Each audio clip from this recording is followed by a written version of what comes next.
আলী রাদিয়াল্লাহু তাআলা আনহুকে রাসূল বলেন, আলী, ও আলী, পারবানি আমার চাদরের নিচে তুমি ঘুমাইতা? আলী বলেন, নবী গো, আমি পারবো, সমস্যা কি?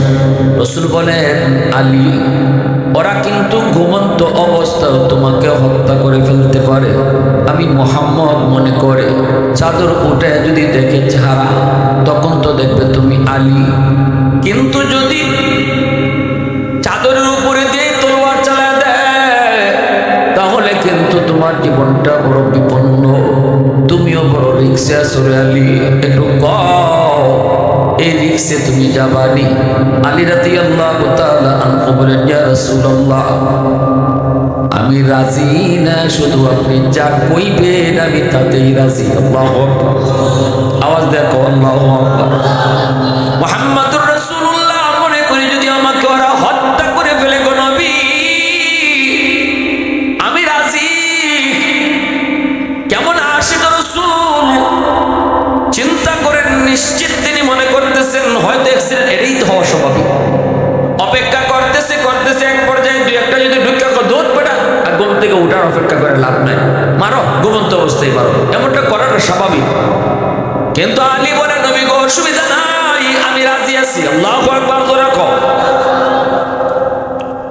এইবার আমার উদ্ধারে কি মায়ার নবী, দার নবী, তিনি চললেন। আল্লাহকে যদি আমি আপনি জিজ্ঞেস করি, ও মালিক, তোমার বন্ধু তো আমানত, আলীকে বোঝা গেল, কিন্তু তুমি তোমার আমানত কোন দিকে পাঠাইছো?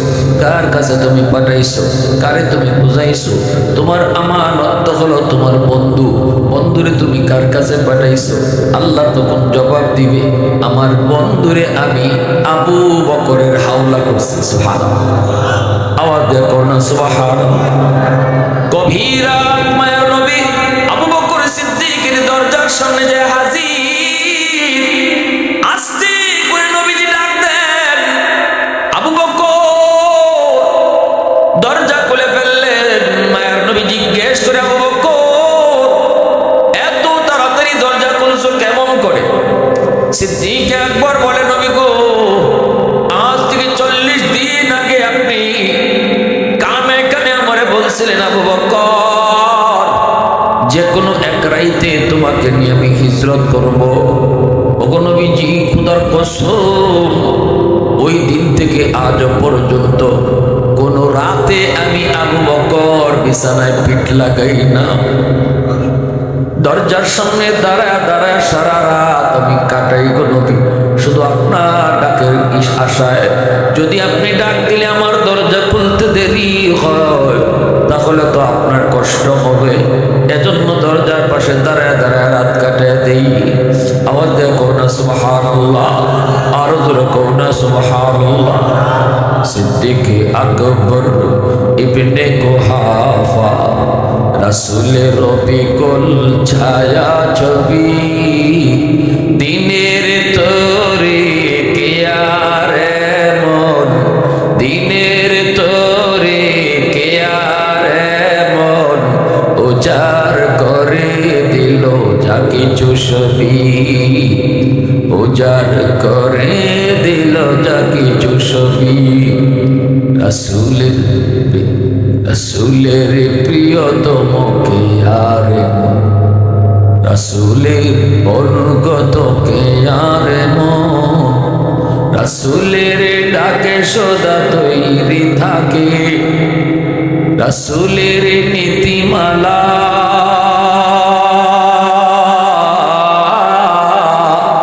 অটুট রাখে, হিজরতে দ্বিধাহীন দীপ্ত সাহসে আমাদের চিরচেনা কোন সাহাবী, দিনের তরে কে আর মন, দিনের তরে কে আর মন, উজাড় করে দিল যা কিছু ছবি, উজাড় করে দিল যা কিছু ছবি।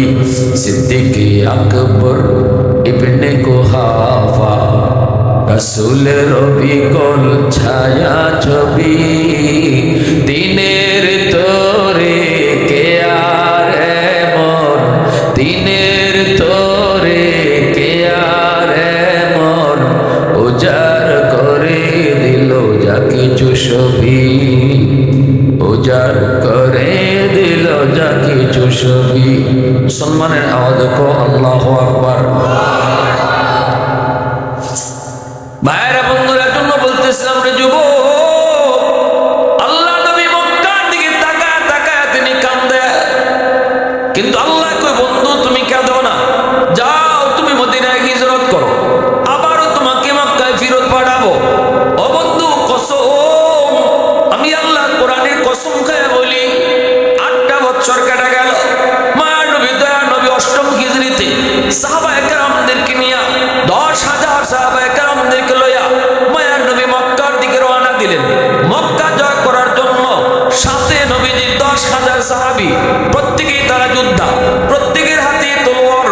মক্কার মানুষ যদি বাধা দেয় যুদ্ধ বেঁধে যাবে, মক্কার মানুষ যদি সামনে দাঁড়ায় কচু কাটা করে ফেলবো, এই নিয়তে রাসূল বের হয়ে গেলেন। সন্ধ্যা হয়ে গেল, মক্কায় ঢুকতে যাবেন, নবীজি নিষেধ করলেন সাহাবীরা সন্ধ্যা হয়ে গেছে, রাতের আধারে মক্কায় ঢুকো না, কারণ অন্ধকারে মারামারি করলে পরে কে কারে মারে সেটা ঠিক নেই। নারীও তলোয়ারের নিচে পড়ে যেতে পারে, শিশু না তলোয়ারের নিচে পড়ে যেতে পারে। না না, অন্ধকারে মারামারি করা যায় না। নিরপরাধ মানুষ তলোয়ারের নিচে পড়ে যেতে পারে। শিশু হত্যা করা ইসলামে কখনো সেটা মেনে নেয় না। নারীর উপর হামলা ইসলামে কখনো করে না। এর নাম হলো মানবতা।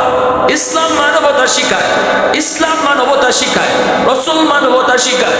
আজকে আমেরিকা বলো, ইসরায়েল মানবাধিকারের কথা কয়, সব হলো ধোঁকা। ওরা মানবতা বুঝে না। যদি মানবতা বুঝতো তাহলে গাজার শিশু হত্যা করতো না। ওরা যদি মানবতা বুঝতো মুসলমান নারীদেরকে হত্যা করতো না। আল্লাহ রাসূল মক্কায় ঢুকবেন, সন্ধ্যা হয়ে গেলে রাসূল কয়েন না, সন্ধ্যার সময় না, সকাল হলে পরে আমরা যুদ্ধ করব, মক্কায় ঢুকবো, সকালে আমরা মক্কায় ঢুকবো, এই রাত্র আমরা এই সমতল জায়গায় কাটায় দিব।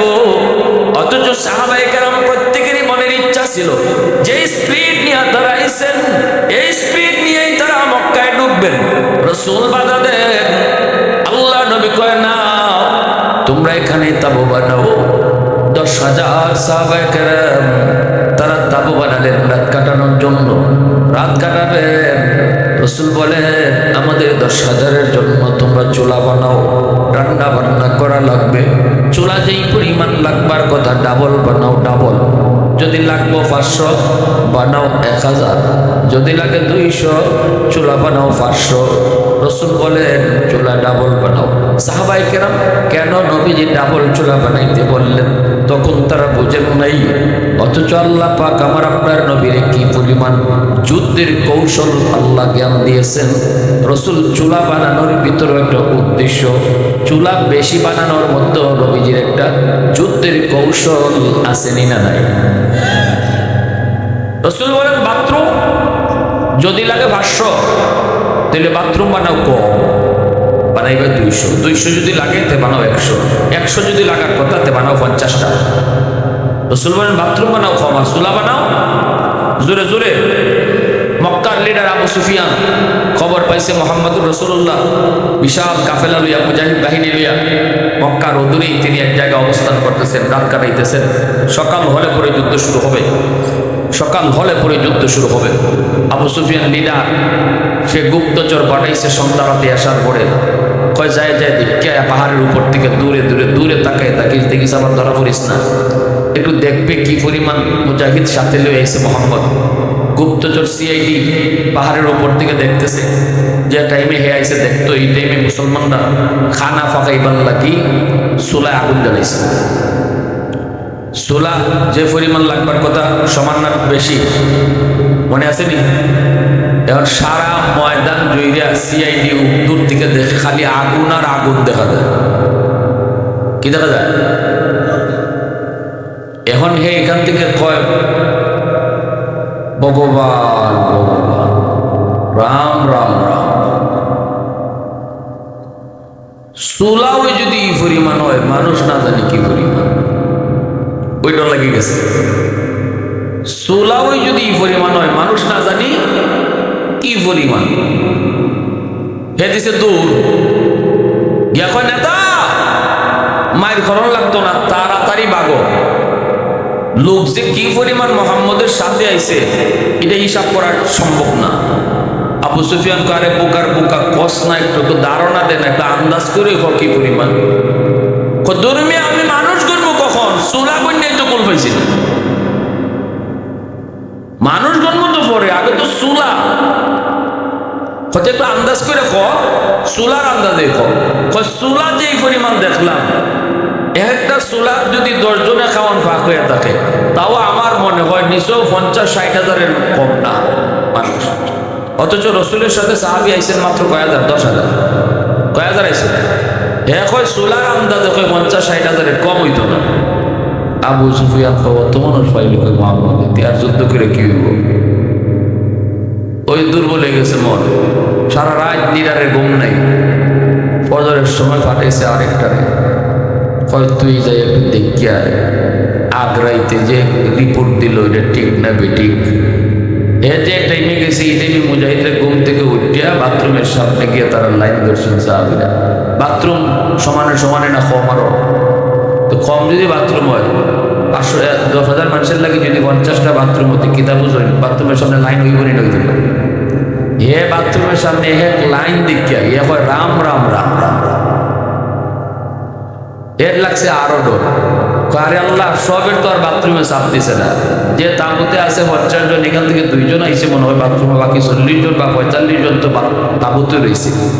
বাথরুমের সামনে যদি অত মানুষ হয়, না জানি তাঁবুর ভিতরে কি বলবো। এইটা দেখে দিছে তো যখন লিডা যান বাঁচাইতে হইলে তাড়াতাড়ি বাগো, অস্ত্র লইও না। আর আমি গেলাম আমি ইতর নাই। আবু সুফিয়ান হতে একটু খইয়া যা, তুই তো খইয়া যাইবি, কি পরিমাণ লোক, একটু ধারণা দেশ না, কাকে সকালে যে যুদ্ধ করবো ধারণা নিতেই হতো। তখন ধারণা কি দিমু তোমার উস্তাদ? কত কইছে? কইছিল 50-60 হাজার। দৌড়ে বাথরুমের সামনে তুই 50-60 হাজার খারাপ হয়েছে হয়েছে নি কাম।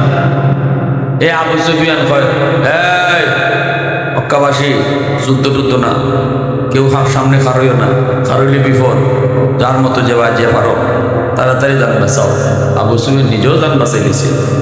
উনি গেছেন গা রসুলের চাচা হজরত আব্বাস রাদিয়াল্লাহু তাআলা তাবুতে সুবি হজরত আব্বাস রাদিয়াল্লাহু তাআলা নবীজির আপন চাচা, ওনার কাছে গিয়ে বন্ধু মানুষ আবু সুফিয়ানের গিয়া কয় দোস্ত পিছিয়ে যাও, হয়েছে ভুল হয়েছে, বহু ভুল করছি, এখন আর না, বুঝে লাইছি ইসলাম ওই সত্য,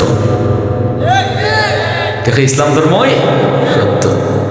হজরত ওমর রাদিয়াল্লাহু তাআলা দূর থেকে দেখেই তলোয়ার লই আইছে আবু সুফিয়ানকে খতম করে নিতা, কারণ আবু সুফিয়ান অনেক জ্বালাইছে। আব্বাস রাদিয়াল্লাহু তাআলা বলতেছে ওমর, আরে আমি নিরাপত্তা দিছি, সাবধান, তলোয়ার তুইল না, নবীজির কাছে লই যাই। রসুল জাফায় সালাতের তা আল্লাহ রসুলের কাছে নিয়ে আইসেন, নবীজির কাছে আইসেন পরে আবু সুফিয়ান নিজে সারেন্ডার করে বলতেছেন আমি দিল থেকে ইসলাম গ্রহণ করছি।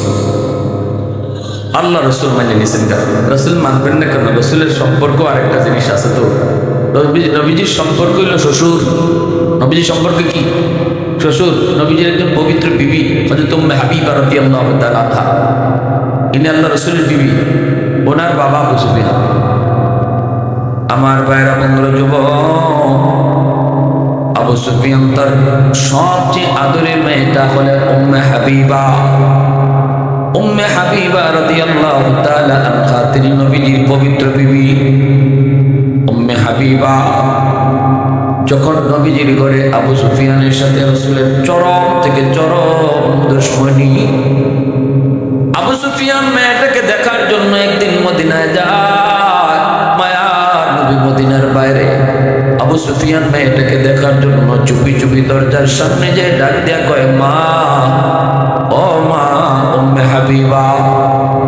বাবার ডাক শোনার পর দরজা খুলে দেখেন বাবা, মা বাবা আর মেয়ের মধ্যে দেখা হলো, দুজনের চোখের মধ্যে পানি।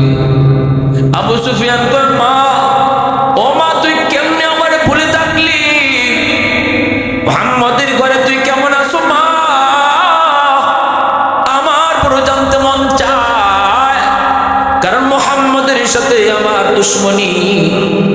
জানি মোহাম্মদ আবার তোরে কোনো কষ্ট দেয় কিনা।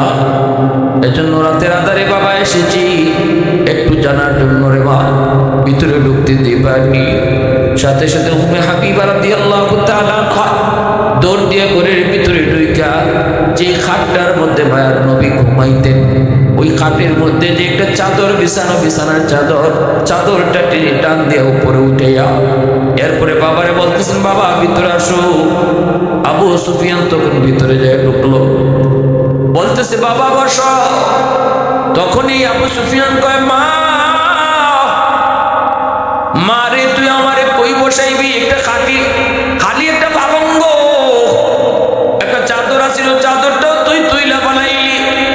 এ মা তুমি কি চিনো না জানো না তোমার বাবা কত শানে চলে, মকবলের বিছানায় ঘুমায়, এই যে চেয়ারের মধ্যে বসে, সোফার মধ্যে বসে, দামি দামি চেয়ারে বসে, এমন একজন বাবারে তুমি শুধু খালি একটা খাটের মধ্যে বসাইবা, চাদরটা তুলে ফেলছো। তখন উম্মে হাবিবা চোখের পানি চাইরা বলতেছে, বাবা গো, ও বাবা তোমার কাছে একটা খালি চাদর, কিন্তু তুমি জানো না এই চাদরের মধ্যে কে ঘুমায়? আল্লাহু আকবার, জোরে কও। জানো না গো বাবা এই চাদরে কে ঘুমান? দু জাহানের বাদশা রাহমাতুল লিল আলামিন, সরওয়ারে দু জাহান এই চাদরে ঘুমায়। যেই চাদরে আমার মায়ার নবীর দেহ লাগছে, এই চাদরে তোমাকে আমি বসতে দিতে পারি না। আওয়াজ দিয়ে কও না সুবহানাল্লাহ, আর জোরে কও না সুবহানাল্লাহ। उल्फत में तेरी वाही सीने दंदान को तोरा, वो बकर उमर नक्श कदम तेरा न चोरा। आयुष्याक नबी वाके असरार मदीना, सुल्तान का सुल्तान है सुल्तान मदीना, सरकार का सरकार है सरकार मदीना, गुलजार का गुलजार है गुलजार मदीना। अल्लाह ने मक्का ही में ये काबा बनाया, इस काबा का काबा तेरी मरकत को बनाया। ऐसा लम्हा जी चले जा राह मदीना, सुल्तान का सुल्तान है सुल्तान मदीना, सरकार का सरकार है सरकार मदीना, गुलजार का गुलजार है गुलजार मदीना। मुसलमाনের আওয়াজ দেখো, আল্লাহু আকবার।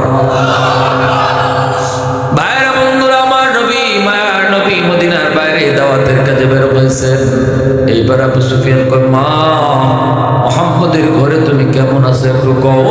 এখনো ভালো কিছু খাইতে গেলে তোর চিন্তায় আমি খাইতে পারি না রে মা।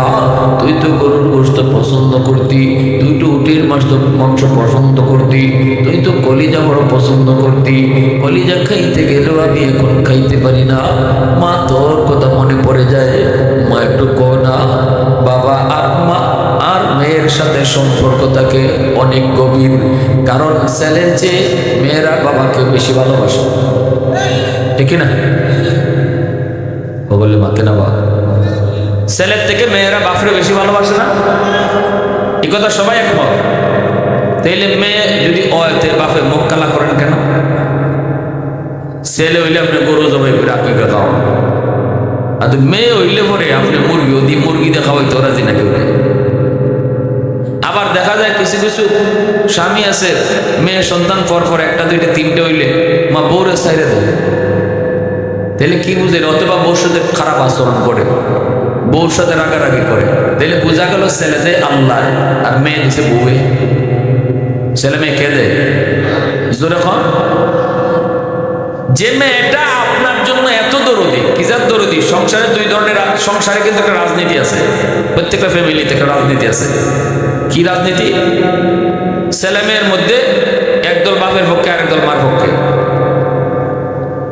ছেলে মার পক্ষে আর মেয়ে যেরকম না। এই জন্য দেখবেন বাপে যদি মারে ধমক দেয়, মার সাথে যদি বাপ মার যদি ঝগড়া হয়, তখন ছেলে মার পক্ষ লইলে পক্ষ লই, খাবা তুমি খালি আমারে উদাহুদি বকো, তুমি খেয়াল লাগি তামা তো, তুমি খেয়াল লাগি তা করো, এসে থেকে শিখা বাপের সাথে। আর মেয়ে গিয়া মারে দোষে, তুমি অত কথা হোক, জানো না আব্বার একটু মাথা করো, এই তো ঠিক কই ভাই।